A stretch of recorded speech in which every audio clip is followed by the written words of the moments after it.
Seorang saudari dalam tim kami punya kualitas bagus. Dia produktif dalam tugasnya. Namun dia sangat congkak dan selalu berpegang teguh pada idenya sendiri. Sudah sering aku ingatkan, tapi dia tidak berubah. Sekarang aku berprasangka buruk padanya dan menggolongkan dia sebagai orang yang tidak bisa berubah. Aku bahkan berpikir untuk memberhentikannya. Aku sadar ini bukan keadaan yang benar, tapi aku tidak tahu cara menyelesaikannya. Aku juga pernah mengalami keadaan itu sebelumnya. Akhirnya aku mulai sedikit mengenal diriku dengan membaca firman Tuhan dan menemukan prinsip memperlakukan orang lain dengan benar. Mari kita baca satu bagian firman Tuhan. Baiklah. Tuhan yang Maha Kuasa berkata tentang apakah seseorang itu baik atau buruk dan bagaimana seharusnya dia diperlakukan, orang-orang harus punya prinsip perilaku mereka sendiri. Namun tentang apa kesudahan orang itu nantinya, apakah dia akhirnya akan dihukum oleh Tuhan, dihakimi dan dihajar atau tidak, itu adalah urusan Tuhan. Manusia seharusnya tidak ikut campur.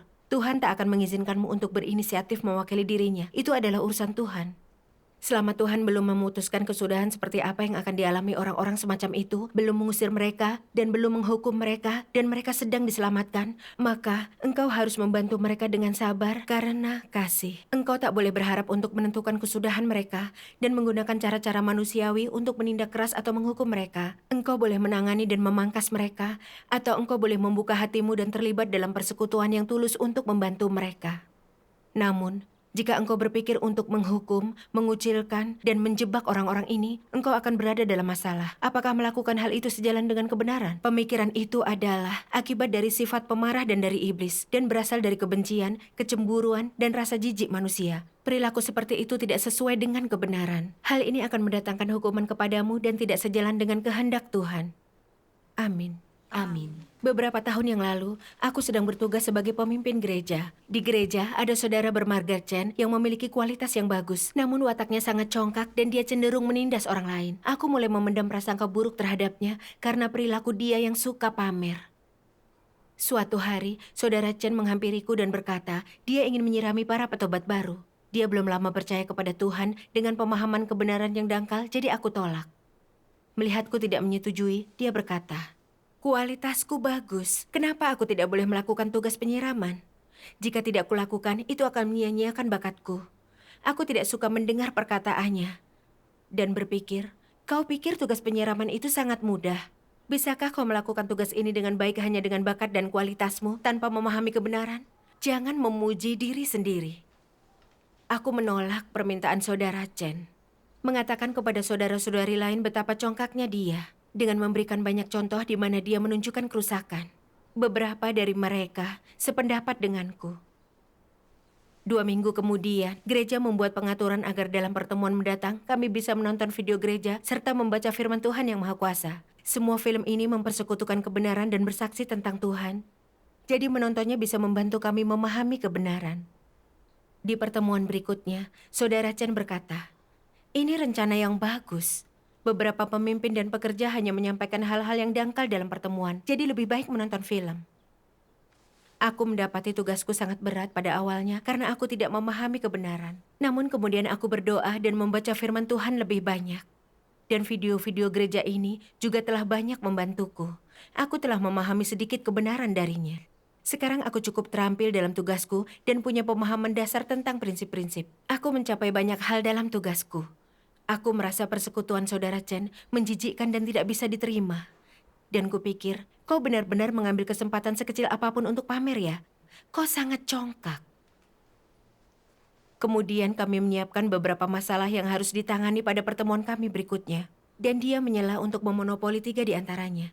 Dia juga menugaskan orang lain untuk mempersekutukan masalah yang tersisa. Saat kutugaskan seorang pemimpin kelompok untuk menyelenggarakan pertemuan itu, saudara Chen bertanya kepadanya dengan nada meragukan. Kau yakin bisa melakukannya? Mendengar perkataannya, seolah-olah hanya dia yang mungkin bisa menyelenggarakan pertemuan itu. Aku menjadi marah.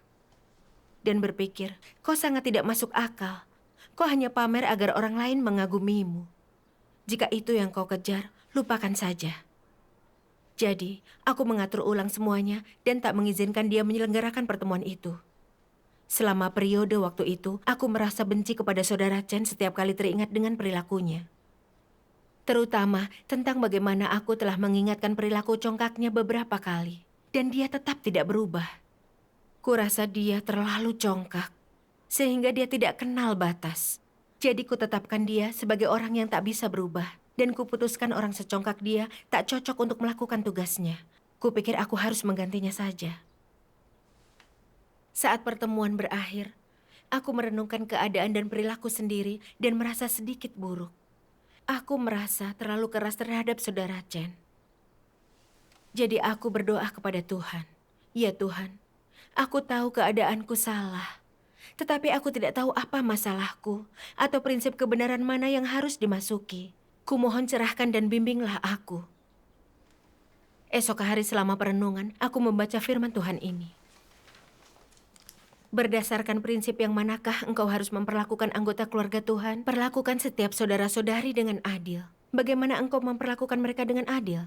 Setiap orang memiliki sedikit kesalahan, kekurangan, dan kebiasaan ganjil. Semua orang memiliki sifat, membenarkan diri sendiri, kelemahan, dan kekurangan. Engkau harus membantu mereka dengan kasih, bersikap toleran dan sabar, dan tidak terlalu keras atau meributkan detail yang sangat kecil.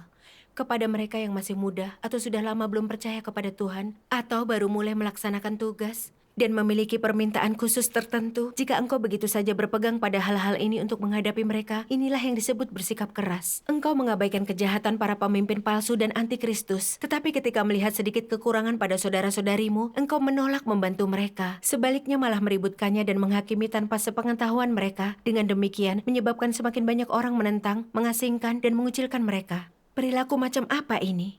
Ini berarti melakukan sesuatu berdasarkan pilihanmu sendiri dan tak mampu berlaku adil kepada orang. Ini menunjukkan watak iblis yang rusak. Ini adalah pelanggaran.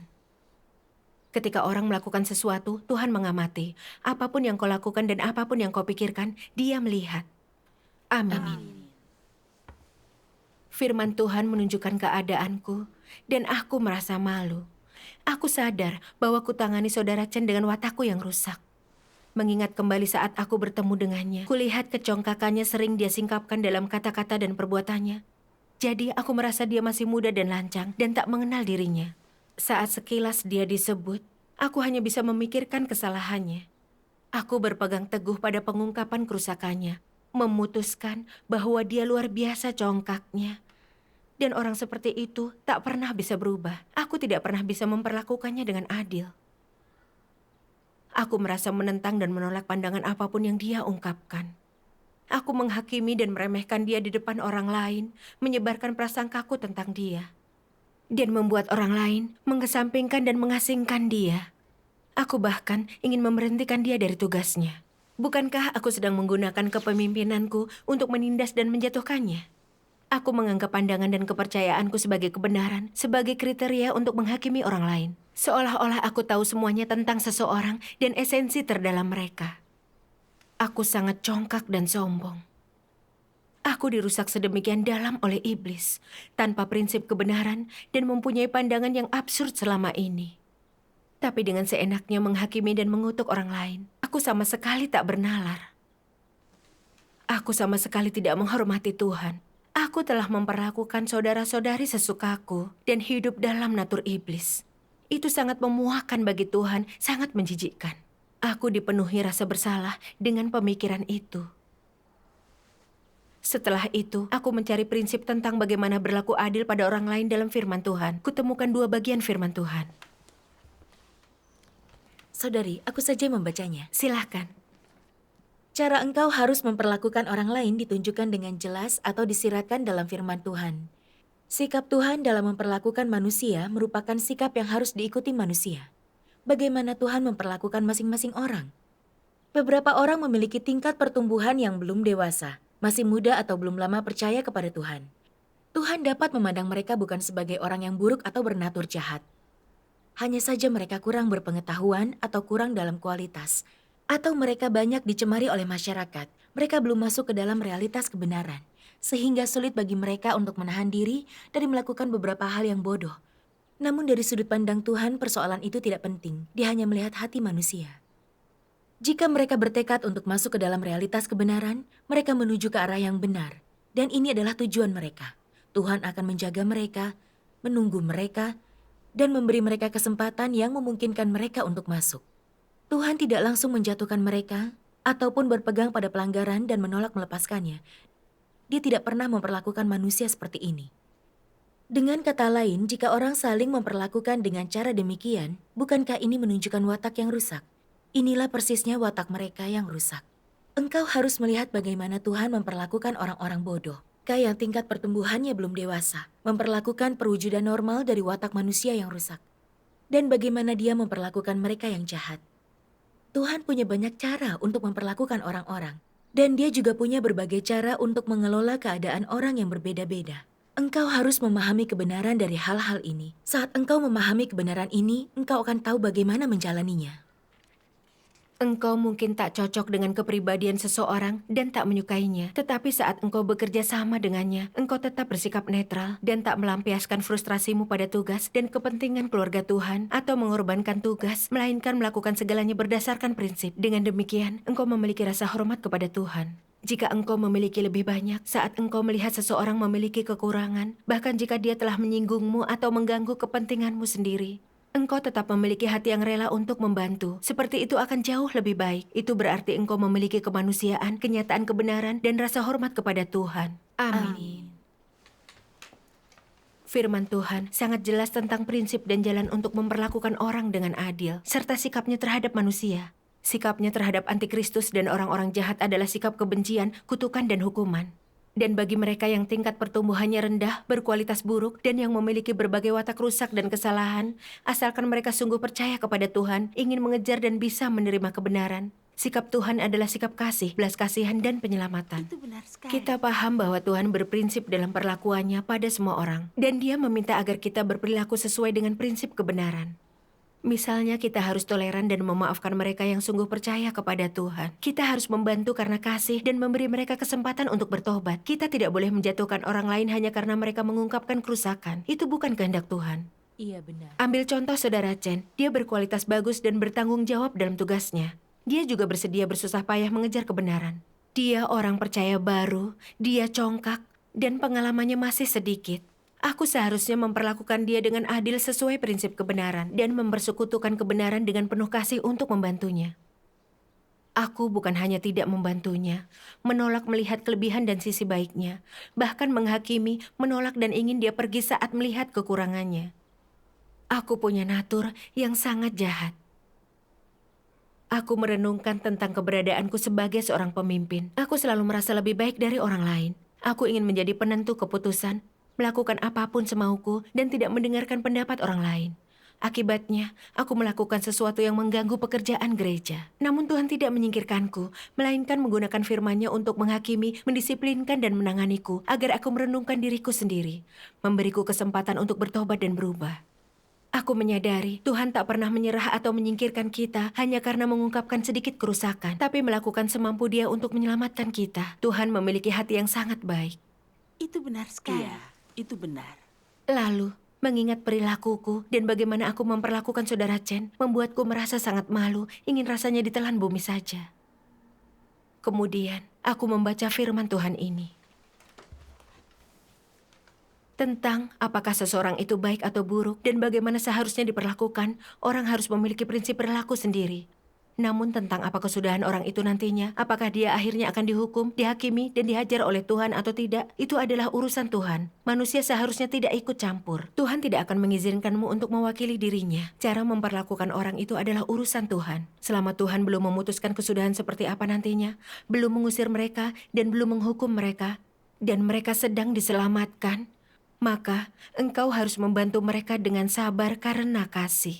Engkau tak boleh berharap untuk menentukan kesudahan mereka dan tak boleh menggunakan cara-cara manusiawi untuk menindak keras mereka. Engkau boleh menangani dan memangkas mereka, atau engkau boleh membuka hatimu dan terlibat dalam persekutuan yang tulus untuk membantu mereka.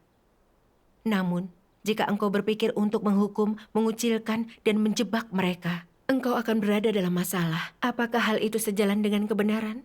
Pemikiran itu adalah akibat dari sifat pemarah dan dari iblis, dan berasal dari kebencian, kecemburuan, dan rasa jijik manusia. Perilaku seperti itu tidak sesuai dengan kebenaran. Hal ini akan mendatangkan hukuman kepadamu dan tidak sejalan dengan kehendak Tuhan. Amin.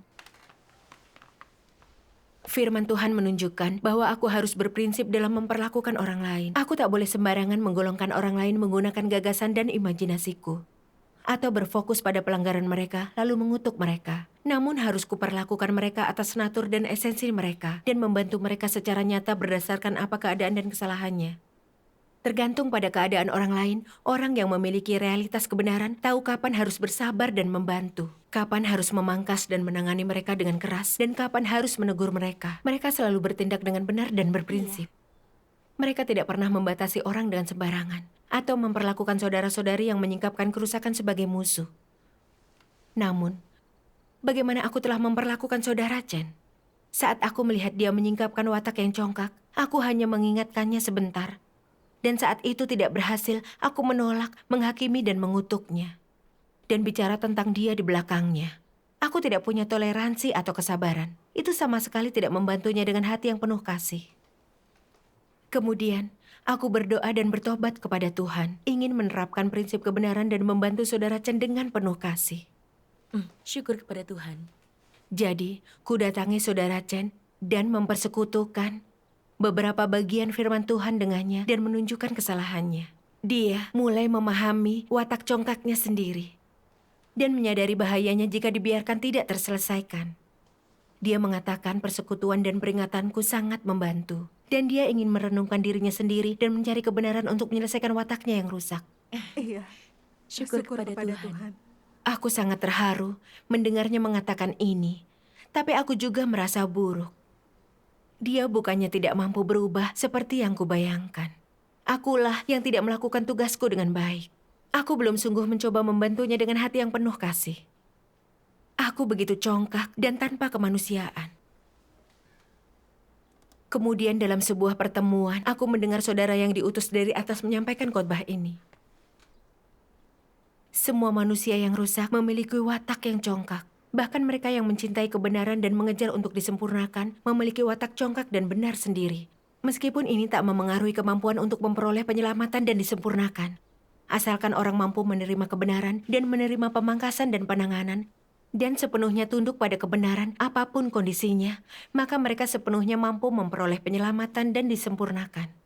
Bahkan, di antara mereka yang sungguh berkualitas bagus dan sungguh punya ketetapan, semuanya congkak. Ini adalah fakta. Umat pilihan Tuhan harus memperlakukan orang lain dengan cara yang benar. Mereka tak boleh membatasi seseorang sebagai seseorang yang tidak bisa diselamatkan dan disempurnakan. Hanya karena orang itu sangat congkak dan merasa dirinya benar. Pada titik ini, orang perlu memahami kehendak Tuhan. Tidak ada orang yang berkualitas bagus dan yang memiliki ketetapan, tetapi sama sekali tidak congkak atau merasa dirinya benar. Jika ada, itu pasti seseorang yang memakai kedok atau berpenampilan palsu. Orang harus tahu bahwa semua manusia yang rusak memiliki natur yang congkak dan sombong. Ini adalah fakta yang tak dapat disangkal. Iya, itu benar sekali. Ini membantuku lebih memahami bagaimana memperlakukan orang yang berwatak sombong. Bukannya mereka tidak bisa berubah, kuncinya adalah melihat apakah mereka bisa mengejar dan menerima kebenaran. Benar. Jika mereka bisa menerima kebenaran, penghakiman, hukuman, pemangkasan, dan penanganan Tuhan, mereka pasti bisa berubah dan disempurnakan oleh Tuhan. Benar. Saudara Chen belum lama menjadi orang percaya, jadi dia belum mengalami banyak penghakiman dan hajaran. Wajar jika kecongkakannya menjadi sedikit lebih buruk. Namun, ketika aku melihatnya mengungkapkan watak ini, aku menghakimi dan menolaknya, dan bahkan ingin memberhentikan dia dari tugasnya. Aku lebih congkak daripada dia. Kupikir bahwa selama aku mengejar kebenaran, watak congkakku akan berubah. Jadi mengapa aku memutuskan bahwa saudara Chen tidak bisa berubah? Aku tidak menuntut banyak dari diriku. Jadi mengapa aku berharap begitu banyak darinya? Sangat tidak adil memperlakukan seseorang seperti itu. Kenyataannya, orang-orang yang memiliki bakat, kelebihan, dan kualitas semuanya sangat congkak. Namun karena kualitas mereka baik, mereka dengan cepat memahami kebenaran. Ketika orang semacam ini memahami kebenaran dan bertindak dengan prinsip, itu sungguh bermanfaat bagi pekerjaan rumah Tuhan. Benar sekali. Saudara Chen memiliki kualitas yang bagus. Jadi aku harus membantunya karena kasih dan bersekutu lebih banyak untuk mendukungnya. Hanya itu yang akan sesuai dengan kehendak Tuhan. Iya. Pengalaman ini membuatku menghargai bahwa memperlakukan orang dengan watak jahat kita yang rusak tanpa kebenaran hanya dapat membahayakan saudara-saudari dan menunda jalan masuk kehidupan mereka maupun pekerjaan gereja. Itu adalah pelanggaran dan berarti kejahatan.